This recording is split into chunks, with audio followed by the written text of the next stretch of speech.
네, 국민의힘 당권 주자들이 일제히 전통적 지지 기반인 대구 경북 지역을 찾아서 지지층 공략에 나선 가운데 이준석계 천하람 당협위원장이 당대표 선거에 도전장을 던지면서 전대 새로운 변수가 될지 관심이 모아지고 있습니다. 네, 이런 가운데 더불어민주당은 김건희 여사 주가 조작 의혹 특검을 예고하며 총공세에 나섰습니다. 정치권 이슈들 신지호 전 의원, 박수현 청와대 국민소통수석과 짚어보겠습니다. 어서 오십시오. 안녕하세요. 안녕하십니까.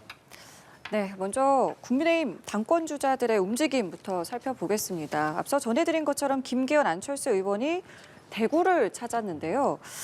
지금 대구 네. 표심, 예. 민심 어디로 가고 있다고 보십니까? 그건 뭐 아직 정해진 건 없다라고 봅니다. 예. 근데 네.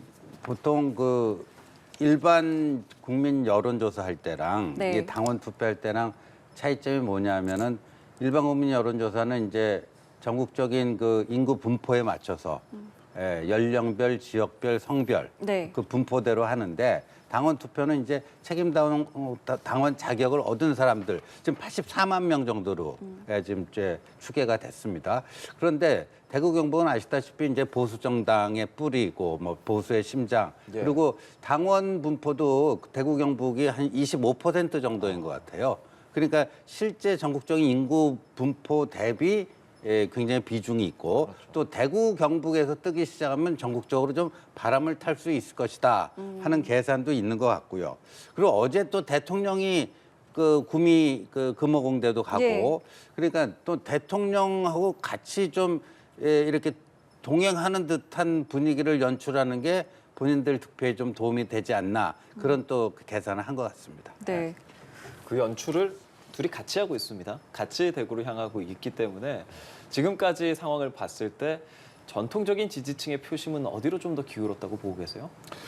예, 지금 일제히 대구 경북 전통적 지지 기반을 갖고 또 대통령도 정치적 행보로 읽힐 수 있는 부분이 있으면서도 함께 동선이 짜져 있는 것을 보면 무엇인가 전통적 지지 기반에서의 이 표심이 심상치 않다라고 하는 것을 아마 감지하고 있는 것이 아닌가 이런 생각이 들지요.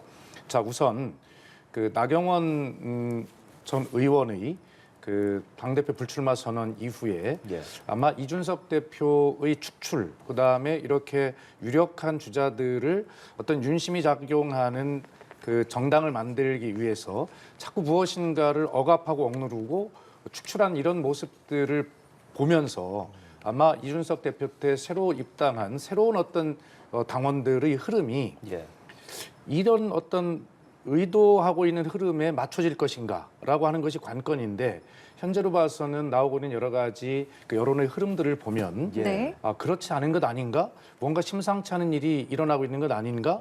라고 하는 어떤 흐름들이 분명히 존재하고 있는 것 같아요. 그 흐름이 어떤 김기현 의원의 유력 이런 흐름들을 어떻게 이겨낼 수 있을지는 모르지만 거기에 거의 필적하는 수준에 있는 것이 아닌가라고 하는 그런 새로운 흐름들을 감지하고 있기 때문에 전통적 지지 기반에 어쨌든 가서 대통령과 일정을 같이 하는 모습으로 연출이 되고 있는 것 아닌가.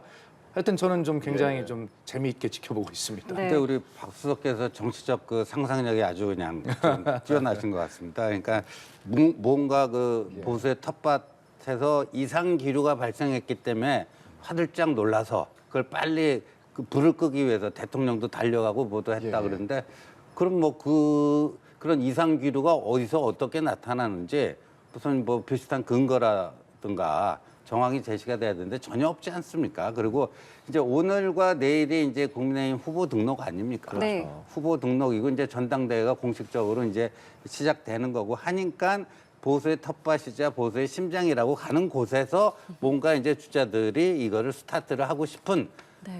심플하게 보면 되는데 자꾸만 뭔가 저 집안에는 큰일 날 뭐가 이렇게 쪼개지고 있고 뭐 하다 자꾸만 이렇게 보고 싶은 심정 때문에 굉장히 또 그렇게 또 해석을 하시는 것 같아요. 제가 그런 심정 때문에 그렇게 말씀드리는 게 아니고 예. 우선 첫째는 방송을 위해서 신지호 의원님처럼 제가 똑같은 말씀을 드릴 수는 없지 않습니까? 다른 시각을 다른 제시해 주신 시각을 거다. 우리 시청자들께 말씀을 드려야 되는 것이고 또 근거에 대해서 말씀을 하셨는데 최근에 나경원 의원의 불출마 선언 이후에 지금 뭐 중앙 여론조사 그 심의위원회에 공개돼 있는 각종 여론조사를 보면 예. 안철수, 김기현 두 후보의 양자 대결을 보면 심상치 않은 여론의 흐름이 지표로 최근- 증명이 되고 있지 최근에 않습니까? 여론조사 화면을 좀 보면서 저희가 이야기를 나눌까요? 네, 그렇습니다. 예. 그래서 그런 부분들, 이런 흐름들이 텃밭이라고 하는 대구 경북에서도 비슷한 흐름으로 나타나고 있다는 것으로 그렇게 예. 돼 있거든요. 그렇기 때문에 아마 뭐 그렇다고 해서 저 어떤 텃밭의 이상한 흐름이 민주당을 지지한다는 것이 아니고 예. 그 자체 내에서 뭔가 윤심이 제대로 작동되는 이런 것에 뭔가 제동을 걸고 싶은 그러한 당 내부의 또 다른 흐름이 있는 것도 사실로 보여진다는 것이죠. 네, 지금 저희가 이제 보여드리고 있는 저 여론조사 1월 31일부터 2월 1일까지 이제 조사를 한 내용이고 시점적으로 봤을 때는 이제 유승민 전 의원의 불출마까지 선언이 된 것이 이제 반영이 된 부분인데 그래프 안철수 의원의 그래프가 보입니다. 네. 나경원 전 의원이 불출마했을 때 저것이 일시적인 걸 수도 있다라는 분석도 있었는데요. 계속 지금 올라가서 43.3% 네. 올랐습니다. 그러니까 안철수 의원이 최근에 상승세인 것만큼은 분명한 것 같고요. 그래서 지금 뭐 여론조사마다 조금씩 1, 2가 바뀌는 예, 것들이 예. 각각 나오고 있습니다만, 그러니까 거의 호각지세다. 그러니까 양강이 김기현, 안철수, 김기현 양강이 호각지세다. 여론조사상으로는 그렇습니다. 그러나 이제 실제 투표는 아까 말씀드린 것처럼 84만 책임당원들이 하는 거기 때문에 지금 책임당원들을 샘플로 해서 뭐 여론조사를 했으면은 그게 거의 이제 들어맞을 가능성이 있지만 상당한 격차가 좀 있다. 왜냐하면요. 네. 이게 2년 전 2021년 6월 11일 날 30대의 영선인 이준석 후보가 그 당대표 당선됐을 때 말이죠. 그때 룰이 당원 투표 70%, 일반 국민 여론조사 30%였는데 많은 분들이 그거 착각하고 계시는데 그 당시에 일반 국민 여론조사 30%에 역선택 방지 조항이 있었습니다. 역선택 방지 조항이 있었는데 그런데 이 당원 투표와 여론조사의 결과가 굉장히 큰 차이가 난 거예요.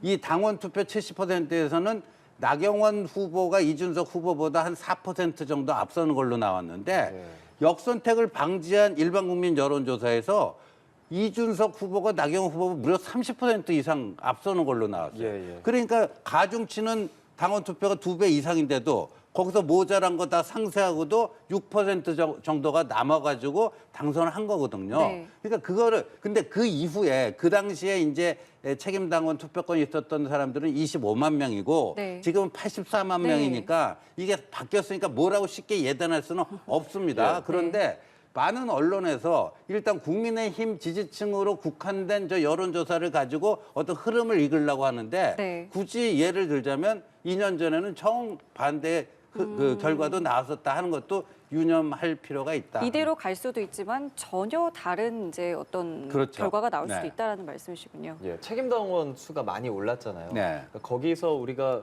그 오른 배경 중에 하나가 이준석 전 대표가 불러 들어온 젊은 지지층이다라는 이야기도 참 많은데 그런 지지층이 지금 누굴 지지하고 있을까?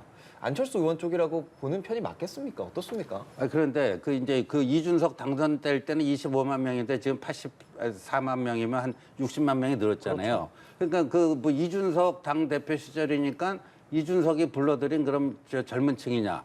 다 그렇지는 않겠죠. 않겠죠. 뭐 오히려 이제 윤석열 대통령이 검찰총장 그만두고 이제 국민의힘에 입당하면서 윤석열을 따라서 입당한 사람들이 제가 알기로는 더 많아요. 예. 그러니까 그게 이제 정확한 건데 그게 예. 누구 때문에 들어왔는지 이거는 정확하게 뭐 이렇게 데이터가 예, 예. 나오기 힘들죠. 예. 그래서 지금 여기에 대해서는 누구도 쉽게 뭐라고 얘기하기가 힘든 상황인데 근데 네. 일반적으로 이제 당원들의 표심은 대통령 성공을 위해서 누가 좀 더 도움이 되는 인물이겠는가 하는 네. 게 첫 번째 기준이라는 것만큼 분명한 것 같습니다. 그렇기 때문에 이 주자들의 신경전도 계속된다라는 생각도 드는데 안철수 의원과 장제원 의원 간의 이제 통화를 둘러싼 윤심 논란이 계속 좀 번지고 있습니다. 그러니까 측근에게 그러니까 안 의원의 측근에게 장제원 의원이 전화를 했고 여기에 대해서 이제 안 의원은 그러니까 이제 김장연대도 뭐 금이 간 것 같고 윤심도 잘 모르겠다 이제 의구심에 있는 이제 이야기를 했더니 장제원 의원은 또 멋대로 해석했다 이렇게 네. 얘기를 하고 있어요. 근데 저는요, 우리 박수현 수석도 다 경험한 거지만 정치인들끼리 이제 조금 자기 라인이 다르더라도 예. 친분이 있으면 그냥 사적인 통화를 하는데 사적인 통화 내용을 공개적인 방송에서 이렇게 일단 공개하는 것 자체가 이게 과연 적절한 행위인지. 그러니까 이제 장제원 의원이 설 연휴에 그 안철수 캠프의 선대위원장을 맡고 있는 김영우 전 의원에게 예. 이 전화해서 뭐 여러 가지 자기 심경을 토로했다는데 그거를 또 자신이 유권 해석을 했어요. 뭐냐면은 김기현이 처음에 출마 선언했을 때 안 떴는데 김장연대가 이렇게 되니까 김기현이 갑자기 1등으로 떠올랐다. 그런데 1등 되고 났더니 그다음부터는 김장철 끝났다. 이러니까 장제원 의원은 인간적으로 얼마나 섭섭하겠느냐. 이거는 장제원 의원의 멘트가 아니고 김영우 의원의 전 의원의 해석이에요. 이거는. 그래서 어찌 보면 김기현 의원과 장제원 의원 간의 이 사이를 조금 뭐 일종의 그 이간책이라고 그럴까요? 근데 이거는 정확한 근거, 그러니까 실제 그런 얘기를 사적인 통화에서 장제원 의원이 했다 할지라도 공개적인 방송에서 공개하는 게 과연 적절한가 이런 문제가 있는데 장제원 의원이 하지도 않은 얘기를 자신의 유권 해석을 가지고 이렇게 한다. 이거는 정치인으로서는 제가 봤을 때 대단히 부적절한 행위고 오히려 그런 게 구태 정치 논란을 불러일으키면서 자신이 당선시키고자 하는 안철수 후보에게 이게 역효과가 될 수 있다 그런 생각이 듭니다. 예. 저희가 여론조사 결과도 아까 보여드렸지만 사실 지금 상황에서 양강 구도가 조금 확실해 보이기는 한데 뭐 이게 변수가 될 수 있을까라는 생각을 하게 되는 것이 이준석계라고 말하는 천하람 이제 당협위원장 좀 뭐 전라도 계열에서 지금 있는 인원인데요. 그런데 어쨌든 이 젊은 층의 표심을 불러일으킬 수 있을까? 지금 황교안 대표, 윤상현 의원 8%, 2.8% 정도 나오잖아요. 컷오프 들어갈 정도의 어떤 영향력이 있을까요? 근데 저도 이제 관심입니다. 우선 제가 계속 말씀드리지만 어쨌든 윤심, 눈빛만 봐도 알 수 있는 윤심이 작용하는 여당을 만들고 싶을 것입니다. 지금 그러기 때문에 윤심 경쟁이 일어나고 있잖아요. 그런데 한쪽에서는 그런 정당 가지고는 정말 이 새로운 21세기 이 역동적인 대한민국을 이끄는 여당으로서 역할을 다하지 못할 것이다. 그래서 그렇게 자꾸 획일적인 정당 만들면 안 된다라고 생각하는 당원들이 있을 수 있어요. 국민들도 그렇게 바라보고 있는 시각이 있을 수 있죠. 그런 것들이 어떻게 작용할 것인가라고 하는 것이 이번 여당 전당대회 가장 큰 저는 관전 포인트라고 보는데 예.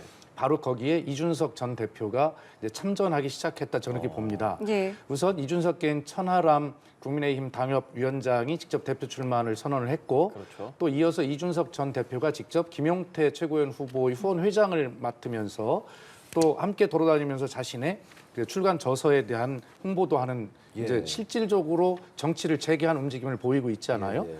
그래서 이것은 천하람 어떤 대표 출마 이 자체보다도 그 뒤에 있는 이준석 대표의 본격적인 정치 재개 움직임이 과연 어떤 영향을 미칠 것인가. 그래서 획일적인 정당을 만들려고 하는 그런 노력에 반기를 들고 있는 새로운 세력들이 어떻게 결집할 것인가 이런 것인데 지금 양자 구도로 가는 중에서 이러한 어떤 이준석 대표계의 움직임이 저는 대체로 본다면 예. 예. 안철수 대표 측에 좀 다소 좀 대략 난감한 상황이 되는 것이 아닌가. 왜요? 표가 분산된다라고 그렇죠. 생각하시는 건가요? 어차피 의도하지 않던 간에 윤심 경쟁을 하고 있는데 예. 어쨌든 윤심의 후보는 김기현 후보라고 알려져 있는 것이고요. 예. 안철수 후보는 본인도 친윤이다라고 하지만 좀 확대된 범윤이라고 이제 볼 때 이걸 다 모아야 이게 될 텐데 그 안철수 후보 입장에서는 거기서 비슷한 성향의 후보가 나오면서 이게 대략 난감한 상황이 아닌가 저는 현재로는 그렇게 보여집니다. 그런데 지금 이제 이 선출 방식이 1차 투표에서 과반 득표자가 없을 경우에는 1, 2만 가서 결선 투표하잖아요. 그러니까 지금 만약에 박수석이 우려하셨던 죄송합니다. 예. 안철수 의원의 그 대략 난감은 이렇게 표를 쪼개가지고 1차 투표에서 김기현 후보가 과반 득표를 하고 거기서 그냥 끝나버리면 그러면 이제 천하람, 이준석의 참전이 안철수에게 오히려 마이너스가 될 수가 있는 그런 거지만 오히려 이 과반 득표자가 없이 이 결선 투표로 1, 2등이 올라간다면 지금으로 봐서는 양강이 올라가지 않겠습니까? 그러면 이준석이 밀었던 천하람이 1차 투표에서 받은 표가 그 몇 %가 될지는 모르겠지만 그러면 그 결선 투표에서 김기현에게 갈 것인가 안철수에게 갈 것인가 이렇게 봤을 때 그래도 윤심 둘 다 윤심이 자기에게 있다라고는 하지만 예. 일반인들이 보기에는 김기현이 조금 더 가까워 보이거든요. 그러니까 그러면 이게 이준석 표가 안철수에게 갈 수도 있겠다. 이렇게 되면요. 이게 그걸로 봐서는 플러스 알파처럼 보여요. 플러스 알파처럼 보이지만 네. 정치는 또 살아있는 생물이다 보니까 아 그러면 1차 투표에서는 각자 뛰다가 그 결선 투표에서는 이준석 쪽 표가 안철수한테 간대.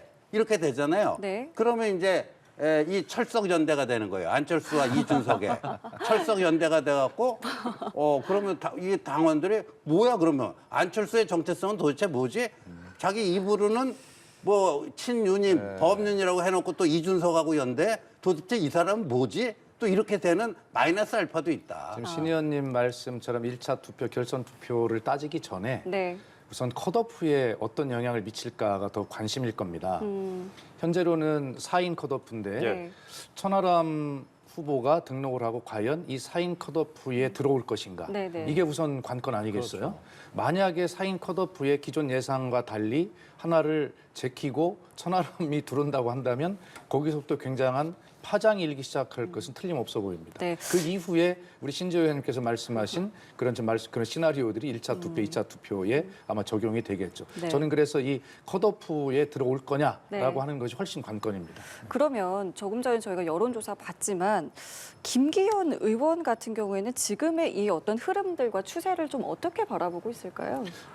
굉장히 불안하겠죠. 우선 나경원 대표가 불출마 선언하고 유승민 대표 불출마 선언하면서 이런 것들이 본인에게 완전히 뭐 대세가 몰릴 것이라고 생각은 안 했을 거예요. 뭔가 이런 좀 부당하게 우리가 좀 찍어 눌렸어라는 이런 생각들을 그 지지자들은 할 것 아니겠습니까? 그러면서 안철수 후보에게 일시적일지 모르지만 지지가 좀 몰릴 수 있다라는 계산을 했을 텐데 그럼에도 불구하고 너무 그 지지 몰림이 현재로 봐서는 좀 강해 보인다는 것이죠. 아까 우리 신조 의원님 말씀처럼 그러나 당원 투표로 들어가게 된다면 다른 양상을 보일 수 있지만 결과로 제가 볼 때는 일반 국민 여론조사나 네. 그다음에 국민의힘 지지층의 조사나 그다음에 국민의힘의 당원의 조사가 저는 그렇게 그 막대한 집단들을 향한 대상으로 한 조사이기 때문에 큰 차이가 나서는 안 된다고 생각해요. 그렇다고 본다면 네. 김기현 후보 측에서는 굉장히 적잖이 당황한 그런 모습들, 이런 모습들이어서 네. 뭐 사진을 찍어서 연출한다든가 하는 무리수를 지금 두고 있는 것이죠. 알겠습니다. 그리고 조금 전에 저희 이야기 잠깐 나왔는데 윤석열 대통령이 구미를 방문했습니다. 그런데 뭐 어딜 가나 늘 해석은 있기 네. 나름입니다만은 이 시점상 구미를 방문한 것에 대해서 참 많은 해석들 나오고 있습니다. 어떻게 네. 바라보고 계세요? 그러니까 저 박정희 대통령이 그 설립한 금호공대 가고 예. 과학기술 인재 양성의 중요성, 그다음에 박정희 정신. 근데 예. 박정희 정신하면 우리도 할 수 있다. 5천 년의 이 찢어진 가난, 보릿고개를 넘어설 수 있다. 우리도 할 수 있다. 그래서 한강의 기적을 이뤄내고 뭐 한 것들. 지금 굉장히 경제 상황이 안 좋지 않습니까? 그런 점에서 이제 그 경제난을 그 돌파하기 위한 어떤 뭐로서 이제 박정희 생가 방문 이런 것도 있고요. 그 다음에 이제 이것도 있다라고 봅니다. 그러니까 이제 국민의힘 전당대회가 이제 시작되니까 윤석열 대통령이 그 이제 이 당의 텃밭에 가서 전당대회에 네. 대한 어떤 뭐 관심 환기라고 그럴까요? 뭐 간접적으로. 근데 그걸 뭐 어느 특정 후보를 노골적으로 지지하는 게 아니라 이게 이 보다 많은 국민적 관심 또 당원들의 관심 84만 명 그 투표권 가진 분들이 있대지만 투표율이 높게 나올수록 좋잖아요. 그죠? 예. 그러니까 그런 것들을 좀 환기시키기 위한 포석도 있지 않나 하는 게 제 해석입니다. 네. 제가 잠깐 평가를 좀 드리자면 뭐 그런 과학 인재 육성이나 그다음에 박정희 전 대통령에 대한 존경심의 표현 뭐 당연히 하실 수 있습니다. 그런데 이 순서는 그것은 나중에 좀 해도 되는 일정이었어요. 이 일정은. 우선 지금 당장 급한 것이 난방비 폭등으로 인해서 고통을 받고 있는 서민, 국민들이 있지 않습니까? 그것이 훨씬 더 지금 다급한 일이고요.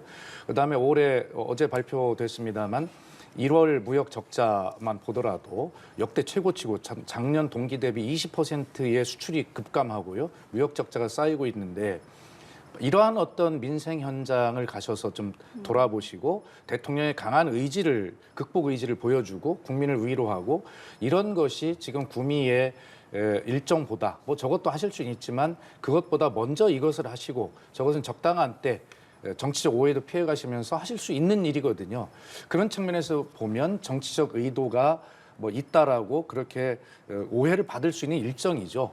그것은 좀 아쉬운 측면입니다. 예. 그런데 지금 말씀하신 뭐 수출 증대라든가 난방비 문제 그거 안 했습니까? 다 했습니다. 우리 박수석께서 다 아시면서 꼭 굳이 저렇게 얘기하시는 것 같아요. 예, 알겠습니다. 다 난방비 대책 다 내놨습니다. 예, 윤석열 대통령의 행보에 대해서 좀 이야기했으니까 배우자 김건희 여사 역시도 뭐 대구 서문시장 방문하고 그리고 뭐 최근에 저희가 얘기도 했었지만 뭐 여성 의원들과 식사를 하기도 한다거나 대통령실 직원 30명과 오찬하고 이런 부분들 직접적으로 뭐 좋다 나쁘다 이런 평가도 있을 수 있겠지만 좀 아무래도 조용한 내조를 좀 이야기했었던 김건희 여사이기 때문에 제2부속실 등등 많은 얘기들이 나오고 있습니다. 어떻게 생각하시는지 듣고 싶습니다. 그러니까 조용한 내조하고 시끄러운 내조하고 뭐가 조용한 내조고 뭐가 시끄러운 내조인지 제가 이렇게 좀 고민을 해봤는데 공개 행보를 하면 좀 시끄러운 그 외조로 해석들을 언론이 좀 하지 않는가. 비공개 행보를 하면은 그럼 뭐냐. 근데 또 비공개 행보를 하면 왜 뭐 숨어 다니느냐. 또 이런 지적도 또 해요. 그래서 참 이게 처신하기가 그렇게 쉬운 특히나 또 영부인이기 때문에 근데 그 대통령 부인은요. 저는 대통령의 수석 보좌역이라고 생각합니다. 저는. 대통령 부인은 대통령의 수석 보좌역이다. 대통령이 해야 되는데 대통령의 손길이 물리적인 시간적인 제약 때문에 미치지 못하는 것들 이런 것들을 제일 먼저 좀 가서 해야 되는 그런 거고 그러다 보면 대통령 배우자가 해야 될 일이 많긴 많습니다. 많긴 많은데 어디까지를 할 것인지 뭐 그런 것들인데 이제 김건희 여사에 대한 여론도 굉장히 이렇게 좀 몇 번씩 출렁이고 이런 그 출렁임 속에서 요 정도 선이 적당한 선이 아니겠는가? 이게 조만간 나오지 않을까 그러다 싶습니다. 보니까 제2부속실 설치에 대한 이야기도 나오잖아요. 그 근데 부분은 그 얘기는요, 그건 완전 민주당의 프레임이라고 생각하거든요. 그러니까 지금 저기 대통령 부속실 안에 과거처럼 문재인 청와대 때처럼 1부속실, 2부속실이 따로 있는 게 아니라 부속실 내에 김건희 여사 그런 거를 보좌를 전담하는 인원들이 있어요. 그냥 문패만 꼭 1부속실, 2부속실 따로 달고 안 달고의 차이인데 꼭 이 얘기 꼭 그러니까 이 부속실이 없어서 뭐 그런 건 아니라고 봅니다. 김건희 여사의 요즘 행보에 대해서는 어떤 생각 갖고 계십니까? 예, 대통령 영부인 부인으로서의 역할은 갈수록 많이 그 필요성이 증대되고요. 실제로 필요합니다. 특히 국내 일정뿐만이 아니라 해외 일정에서도 대체로 그 방문하는 상대국의 요청이나 요구를 보면 그 영부인의 역할이 커질 수밖에 없거든요. 당연히 행보를 하시는 게 맞다고 생각을 해요. 그래서 저는 이런 논란을 하기 전에 우선 어떻게 할 것인가를 그 계획을 잘 좀 세우고요. 방침을 잘 정해서 영부인의 역할을 제대로 하는 게 맞다 이런 생각을 하고요. 그러나 그 전에 대선 때 약속했던 그때는 굉장히 그 힘든 상황에 있었으니까 대통령이 가족으로서의 삶을 살겠다고 국민께 그것도 약속하신 거거든요.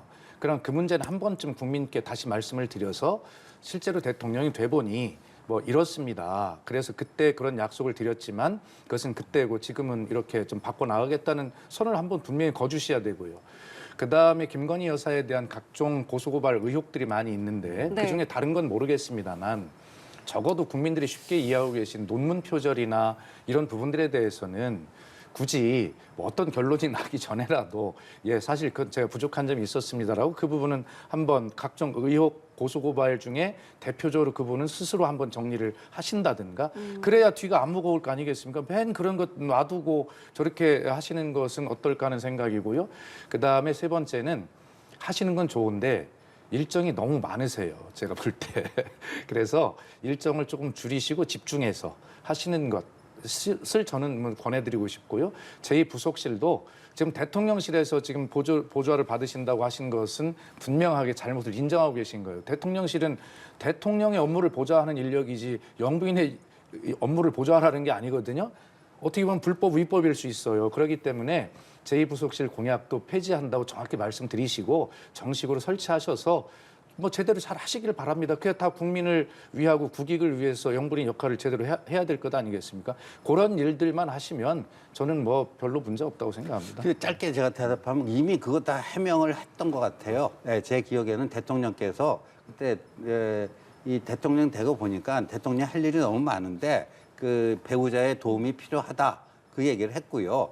그 대신 이제 제2부속실 폐지가 선거 공약이었던 건 맞죠. 그러나 좀 뭔가 그 배우자가 역할을 하기 위해서는 보좌 인력이 있어야 되는 건 너무나 당연한 것 아닙니까? 근데 그 보좌 인력을 제2부속실을 별도로 둬서 거기다 하는 게 아니라 부속실 안으로 넣겠다. 이미 다 그렇게 공식적으로 발표가 된 사항입니다. 예, 그 김건희 여사 이야기가 나와서요. 민주당에서 김건희 여사 TF를 공개 회의를 열었고요. 특검 관철 의지를 좀 밝혔는데요. 관련한 민주당 측 발언을 듣고 이야기 나눠보겠습니다.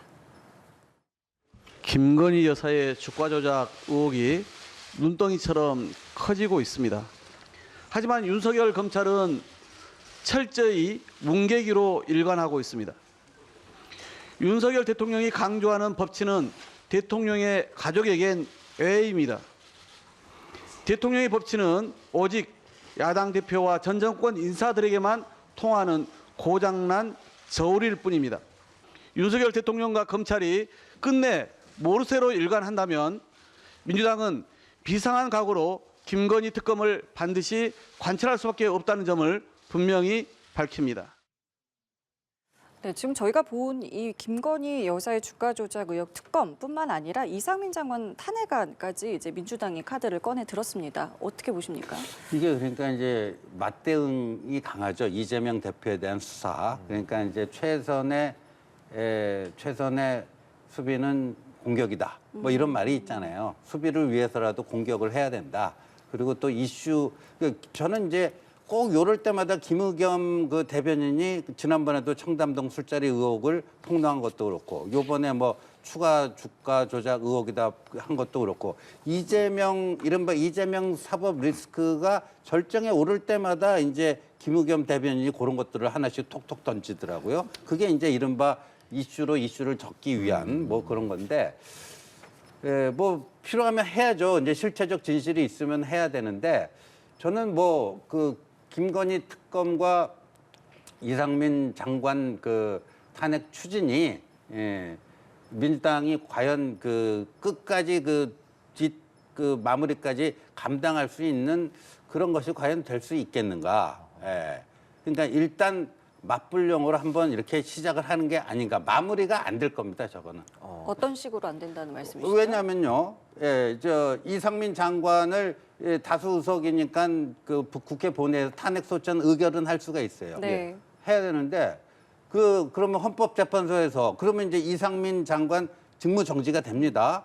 그리고 헌법재판소에서 이제 파면을 하는 게 맞는지 안 맞는지 그 탄핵 재판이 이루어지는데 검사 측 역할을 하는 게 국회 법사위원장이에요. 국회 법사위원장이 누굽니까? 김도읍 국민의힘 의원이요. 예. 그러면 그분이 나가서 검사 역할을 해야 되는데 이 사람 이렇게 탄핵할 만한 감이 이제 거리가 안 됩니다. 이러면 이게 되겠어요? 안 되죠. 그러니까 민주당이 그것도 법사위원장이 아닌 다른 사람이 나가도록 지금 법안을 발의해 놓은 거 아닙니까? 그래서 마무리가 안 된다는 것이고, 그다음에 김건희 여사 그 뭐 특검 하는 것도요. 지금 법사위에서 패스트 트랙에 태워야 돼요. 근데 법사위원 그 분포를 보면 5분의 3이 되려면 11명인데 민주당은 10명뿐이 없어요. 민주당 10명. 그러니까 그 시대전환 조정훈 의원의 동의를 받아야 되는데 그분은 수차례에 걸쳐서 난 거기에 올라타지 않을 것이다. 얘기를 했거든요. 그러니까 실제 마무리가 안 될 것으로 예상되는데 그냥 일단 질러놓고 한번 이렇게 분위기 전환용으로 하자. 이렇게 보여진다는 거죠. 박성민. 그렇게 이제 보시는 시각도 있을 수 있고요. 그러나 김건희 여사 특검 문제는 어제 오늘이 문제가 아니라 이것은 대선 전부터 계속 나왔던 이야기예요. 대선 전에 김건희 여사에 대한 검찰 출석 요구가 있었어요. 소환이 있었는데 그때는 대선을 이유로 출석하지 않았습니다. 그리고 대통령 선거가 끝났을 때 다시 요구를 했을 때 당선자의 아내라고 하는 이유로 출석하지 않았죠. 그러면서 국민의힘에서는 이재명 대표의 출석에 대해서 황제 출석이니 뭐 이렇게 비난하고 있지만, 그리고 어떤 국민이 검찰이 부르는데 안 나갈 수 있냐, 이재명만 왜 안 나가냐 이렇게 비판해왔지만 정작 검찰이 소환에 응하지 않고 있는 것은 대통령의 부인입니다. 어제 오늘 민주당이 이걸 맞대응 카드로 가지고 있는 것이 아니라 쭉 주장해왔던 것이고, 예. 그리고 소위 이 지금 그 도이치 주가 조작 그 사건 여기에 관련된 주가 조작 선수들에 대한 공판이 진행이 돼 왔잖아요. 윤석열 정부에 들어와서도. 근데 그 과정에서 그것이 2월 10일 날 1심 선고가 날 겁니다. 그런데 그 과정에서 스모킹건이라고 할 만한 얘기들이 나왔어요. 새로운 증거들이 나온 겁니다. 그렇기 때문에 그것을 문재인 정부 검찰 때 못 밝혀냈다.